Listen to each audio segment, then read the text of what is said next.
Halo teman-teman, Assalamualaikum warahmatullahi wabarakatuh. Perkenalkan, nama saya Yulia Utami, kelas 7C, program studi PGSD NPM 180102104. Jadi di sini saya akan menjelaskan tentang pendidikan multikultural. Tetapi sebelumnya di sini saya akan membahas materi-materi yang akan saya jelaskan nanti. Yang pertama itu ada pengantar, kemudian yang kedua itu ada konsepsi pendidikan multikultural, kemudian yang ketiga itu ada pendidikan multikultural dalam konteks instruksional, kemudian yang keempat ada pendidikan multikultural dalam PKN dan IPS. Jadi yang pertama itu pengantar, di mana multikultural menurut Pilar 2004 yaitu instruksionalisasi dan keanekaragaman kebudayaan yang dimiliki oleh kelompok-kelompok tertentu di dalam suatu nation state, bahasa, bidang-bidang atau sistem hukum, kebijakan pemerintah dalam bidang kesehatan dan perumahan, pendidikan, dan bidang lainnya. Nah, di mana yang kedua ini terdapat pengembangan model pendidikan multikultural harus diorientasikan pada 5 hal. Yang pertama, ada penanaman pemahaman dan kesadaran akan keberagaman dalam kesatuan. Kemudian yang kedua, ada pengintegrasian dalam multikultural secara holistik ke dalam beberapa mata pelajaran. Kemudian yang ketiga, ada pengembangan konsep generalisasi pokok pendidikan multikultural. Kemudian yang keempat, ada model pengorganisasian materi pendidikan materi multikultural. Kemudian yang terakhir, yang kelima, pengembangan model penilaian kompetisi multikultural.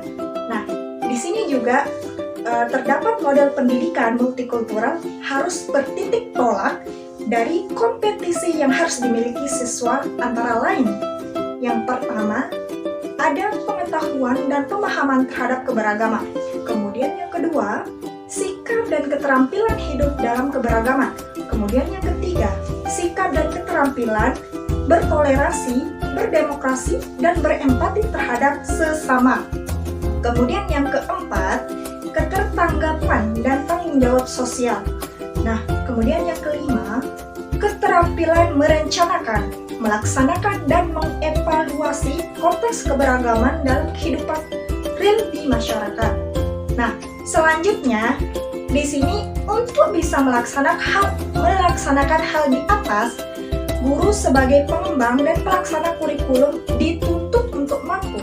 Yang pertama, mengintegrasikan materi multikultural ke dalam mata pelajaran atau bidang studinya secara holistik. Kemudian yang kedua, memilih dan mengembangkan model pendidikan multikultural yang visible bagi siswa. Kemudian yang ketiga, mengembangkan model penilaian multikultural yang sesuai dengan tuntutan kurikulum formal. Kemudian yang keempat, melaksanakan tindak lanjut dari pendidikan multikultural yang telah dilaksanakan bagi ketuntasan pencapaian hasil belajar siswa. Nah, di sini juga secara tipologis menurut Banks 1995 terdapat 5 model pendidikan multikultural yang berkembang, yaitu yang pertama, mengajar kelompok siswa yang memiliki budaya yang lain atau culture different. Kemudian yang kedua, hubungan manusia, yaitu atau disebut juga human relation. Kemudian ketiga, single group study, yakni program yang mengajarkan hal-hal yang memajukan pluralisme tetapi tidak menekankan adanya stratifikasi sosial dalam masyarakat. Kemudian yang keempat, pendidikan multikultural melalui reformasi pendidikan yang menyediakan kurikulum serta materi pembelajaran yang menekankan kepada adanya perbedaan siswa dalam bahasa yang keseluruhannya untuk memajukan pluralisme kebudayaan dan akualitas sosial.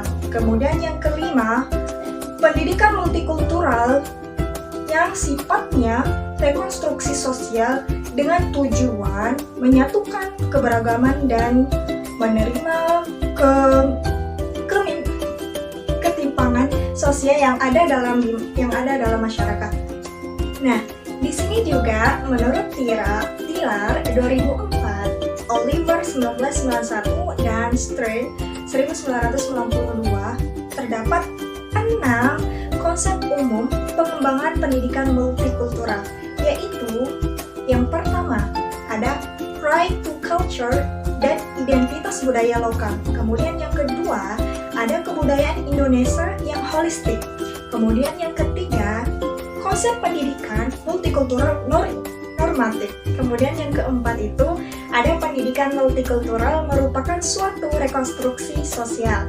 Kemudian yang kelima, pendidikan multikultural di Indonesia tentunya memerlukan pedagogik baru, yaitu kemampuan guru yang terbaru. Kemudian yang keenam, pendidikan multikultural yang bertujuan untuk mewujudkan visi kebangsaan di masa depan serta etika berbangsa. Nah, di sini juga menurut ahli Banks 1995 menawarkan 3 model pendidikan multikultural yang layak dikembangkan di negara-negara dengan tingkat integritas tinggi seperti Indonesia, yaitu yang pertama memasukkan pendidikan multikultural secara terintegritas dalam mata pelajaran atau disiplin ilmu. Nah, biasanya sekarang untuk anak SD terdapat multikultural yang diselipkan di dalam pembelajaran. Kemudian yang kedua itu ada mengembangkan atau mengadakan satu bidang kajian atau mata pelajaran khusus tentang multikultural. Kemudian yang ketiga itu ada sebagai paradigma dalam pengembangan kurikulum nasional. Nah, selanjutnya di samping itu menurut NCSS 2004, rasional akademik pendidikan multikultural adalah yang pertama, menjadikan pembelajaran lebih menarik dan relevan dengan kehidupan siswa. Kemudian yang kedua, mengkondisikan siswa untuk terbiasa berbagi tentang budaya dan relasi sosialnya. Kemudian yang ketiga itu membelajarkan siswa tentang budaya diri, lingkungan, dan bangsanya. Kemudian yang keempat, membudayakan nilai-nilai kebudayaan nasional dan kebiasaan siswa. Kemudian yang kelima, meningkatkan keberterimaan siswa terhadap budaya bangsa lain. Nah, selanjutnya terkait dengan hal di atas, tentunya ada 3 jenis pendidikan multikultural yang selama ini telah dikembangkan di beberapa negara Amerika, Asia, Eropa, dan Australia, yaitu yang pertama, pendidikan multikultural yang menekankan pada pencapaian informasi, yaitu model pendidikan yang pembelajaran dan mengkondisikan siswa untuk mengenal sebanyak-banyaknya kebudayaan, ras, dan etis, bahasa agama, dan hal-hal lainnya. Kemudian yang kedua, pendidikan multikultural yang menekankan pada kerjasama siswa belajar tentang keberagaman, yaitu sebuah model paradigma yang memberikan penekanan pada bagaimana siswa mengenal, memahami, dan menyadari tentang pluralisme bangsa dan negaranya. Kemudian yang ketiga, model pendidikan multikulturalisme yang menekankan pada isu dan tindakan sosial, yang sebuah model pendidikan multikultural yang membelajarkan dan melatih siswa untuk selalu tanggap dan terampil dalam menyikapi isu-isu sosial dan budayanya. Selanjutnya, tujuan pendidikan multikultural menurut Raharjo 2005 antaranya sebagai berikut. Yang pertama, meningkatkan konsep dan pemahaman diri. Kemudian yang kedua, meningkatkan sensitivitas terhadap orang lain dan di masyarakat bangsa lain. Kemudian yang ketiga, meningkatkan keberterimaan dan pemahaman terhadap keberagaman konflik sosial, kebudayaan nasional, budaya dunia, nilai diri, dan perilaku sosial standar. Kemudian yang keempat, meningkatkan kemampuan mengambil keputusan berdasarkan analisis dan sintesis terhadap masalah yang timbul dari pluralitas dan sintesis masyarakat. Kemudian yang kelima, berpikir terbuka saat dihadapkan pada suatu permasalahan. Kemudian yang keenam, meningkatkan pemahaman terhadap sejarah bangsa, keterampilan berpikir dan sikap kebersamaan dalam perbedaan yang alamiah. Kemudian yang ketujuh, meningkatkan nasionalisme dan penghargaan terhadap bangsa lain. Nah, selanjutnya ini materi terkait dengan pendidikan multikultural dalam konteks instruksional. Nah, di sini terdapat beberapa metode saat mengajar yang visible untuk dikembangkan dalam pendidikan multikultural. Di antaranya yang pertama, modeling. Di sini kalau kita kaitkan dengan guru merupakan model atau contoh bagi peserta didiknya. Kemudian yang kedua, trial and errors. Kemudian yang ketiga, value clarification technique atau VCT. Kemudian yang keempat itu ada conflict resolution. Nah, selanjutnya di sini terdapat pendapat dari James 2001 menyatakan bahwa fokus pendidikan multikultural dapat diarahkan pada 3 hal. Yang pertama, pembentukan karakter. Kemudian yang kedua, pelatihan hidup bersama. Kemudian yang ketiga, pembentukan jiwa.